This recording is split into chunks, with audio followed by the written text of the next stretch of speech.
la vida de los primeros cristianos al impulso del Espíritu Santo, y vamos a verla en dos sumarios. El libro de los Hechos tiene la mayoría de su contenido es narración de episodios. Después tiene varios discursos, como veíamos esta mañana, y después, interpolados acá y allá, tiene lo que los escrituristas llaman sumarios, o sea, breves párrafos en los cuales se hace una sucinta, resumida descripción de las características de la primera comunidad, del apostolado de los primeros obispos, y eso, como repito, se llaman sumarios. Pues voy a referirme a dos de esos sumarios de la vida eclesial. El capítulo 2, o sea, donde nos quedamos esta mañana, continuamos, el 2 del 42 al 47, y también otro lugar paralelo a este, que es el capítulo 4, del 32 al 37. Son 10 versículos, escasamente 5 y 5,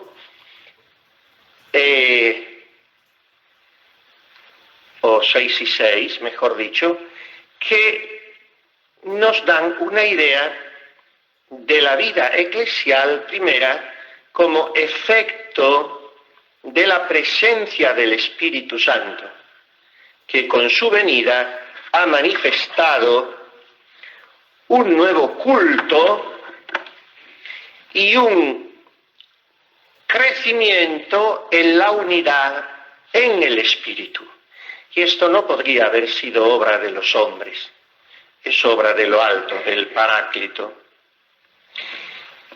En 2:42 se nos dice, después de haber dicho y enlazando con ello, que aquel día se les unieron unas 3.000 almas, inmediatamente se dice, acudían, se entiende que estos 3.000, o por lo menos parte de los que se habían bautizado, porque muchos se irían volviendo a sus casas, pero en fin, de los primeros convertidos se dice genéricamente, acudían asiduamente a la enseñanza de los apóstoles, a la comunión, a la fracción del pan y a las oraciones. Otras traducciones dicen a la comunión de la fracción del pan, y serían tres notas en lugar de 4. Me convence más que se desdoble así, porque es lo siguiente: acudían a la enseñanza de los apóstoles, o sea, a las instrucciones que estos daban a los nuevos convertidos, repito, sobre el querigma, sobre el núcleo de la doctrina, que luego irían amplificando en círculos concéntricos y llevando a enseñanzas ulteriores, más profundas, sobre el Evangelio en general. Pero en principio los apóstoles les explican el mensaje salvífico y poco a poco les aclaran las Escrituras, también el Antiguo Testamento, a la luz del hecho cristiano. Después, a la comunión, o sea, acudían a la asamblea donde se manifestaba la unión de los espíritus, traducida en solicitud por los más pobres. Esto habría que entender con esta palabra, que acudían a la comunión, a la común unión de aquellos primeros cristianos, que llegará hasta a poner en común los bienes, o sea, acudían juntos al ejercicio de la caridad. Después, a la fracción del pan. es una expresión que evoca una comida judía transformada en cristiano, eucarísticamente. Pero en esto no me voy a detener, lo haremos mañana. Y a las oraciones.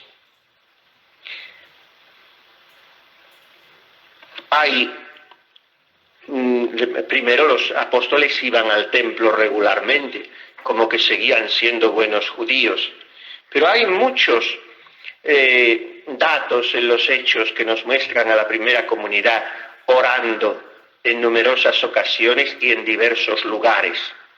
A esta oración común que se manifiesta en momentos importantes, en elecciones de cargos para aquella comunidad naciente, en discernimiento de decisiones, vemos como veremos mañana también, si Dios quiere, orar a Esteban por sí mismo, por los verdugos, vemos tantas veces orar a Pedro y a Pablo. En fin, la primera comunidad se une en oración, se une en comunión, se une eucarísticamente y se une en la catequesis.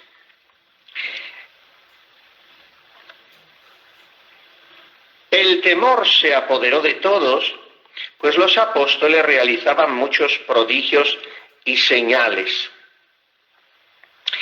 Todos los creyentes vivían unidos y tenían todo en común. Vendían sus posesiones y sus bienes y repartían el precio entre todos, según la necesidad de cada uno.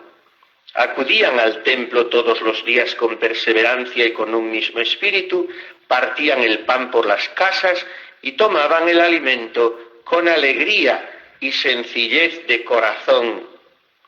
Alababan a Dios y gozaban de la simpatía de todo el pueblo.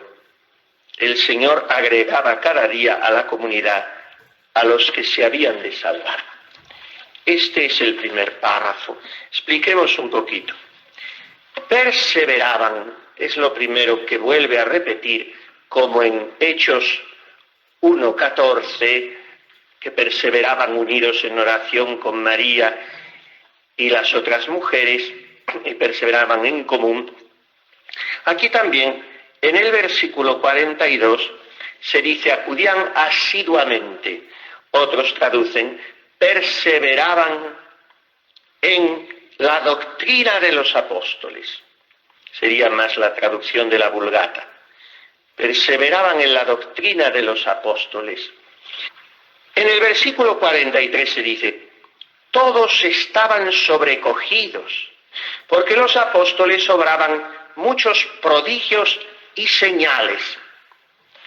La Biblia de Jerusalén dice más fuerte, el temor se apoderó de todos.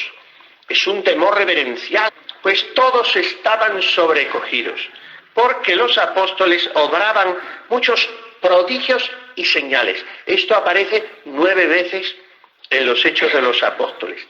Los prodigios y señales que hacían los apóstoles.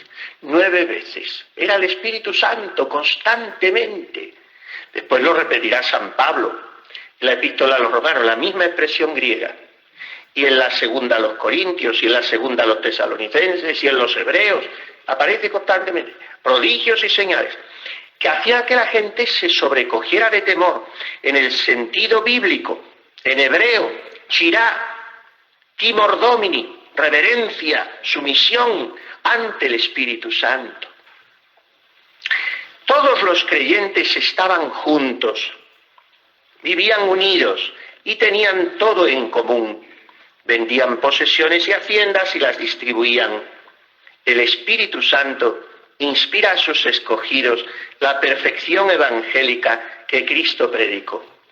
Por eso, cuando esa perfección cae cada tanto en la Iglesia y cae constantemente, pues el Espíritu Santo vuelve a suscitar un santo, un apóstol, un profeta que hace que se recupere esa perfección. En la Edad Media fue el hombre más parecido a Cristo, San Francisco, y volvió a retomar la perfección evangélica. Si quieres ser perfecto, vende lo que tiene. Eso es lo que hacían ellos. Vendían y repartían el precio entre todos según la necesidad de cada uno. En la distribución de los bienes, no seguían su propia voluntad, sino la de los apóstoles, a cuyos pies ponían el precio de lo que vendían. Lo veremos después en el capítulo 4:35. Con lo cual desnudaban su voluntad de todo afecto carnal y a nada llamaban suyo. 4:32. Estoy haciendo el paralelo entre los dos párrafos que dicen más o menos lo mismo. Siendo todos pobres, ninguno era pobre. Y este es el fruto de la pobreza en una comunidad. Que si todas son pobres, ninguna es pobre. Tanquam niquilaventes et omnia possidentes, dice San Pablo en la segunda a los Corintios 6:10, como los que nada tienen y todo lo poseen. Fruto de la pobreza. Todo el que deje por mí casa y campos y tierras y padres y hermanos, recibirá el 100 por 1 y después la vida eterna. Bueno, pues todo eso ya más o menos me ha hecho adelantar el siguiente sumario, 32-37. La multitud de los creyentes, ya para el comienzo era una multitud, no tenía sino un solo corazón y una sola alma. Nadie llamaba suyos a sus bienes, sino que todos lo tenían en común. Los apóstoles daban testimonio con gran poder de la resurrección del Señor Jesús, y todos gozaban de gran simpatía. No había entre ellos ningún necesitado, porque todos los que poseían campos o casas los vendían, traían el importe de la venta y lo ponían a los pies de los apóstoles y se repartía cada uno según sus necesidades. Es un eco del anterior sumario. O sea, día tras día asistían con un solo corazón, constantes al templo, y partiendo el pan en las casas, tomaban juntos el alimento, con alegría y sencillez de corazón, alabando juntos a Dios y siendo queridos de todo el pueblo. Me he ido al anterior sumario. Constantes en el templo. Estamos en 2:46. Todos los días al templo con perseverancia y con un mismo espíritu. El Señor agregaba cada día a la comunidad a los que se habían de salvar. Nosotros vamos a vivir como nos toca, que es reproduciendo todos esos comportamientos y actitudes de los primeros cristianos, que son los que nos han precedido en la fe y nos han enseñado cómo hay que vivirla y practicarla.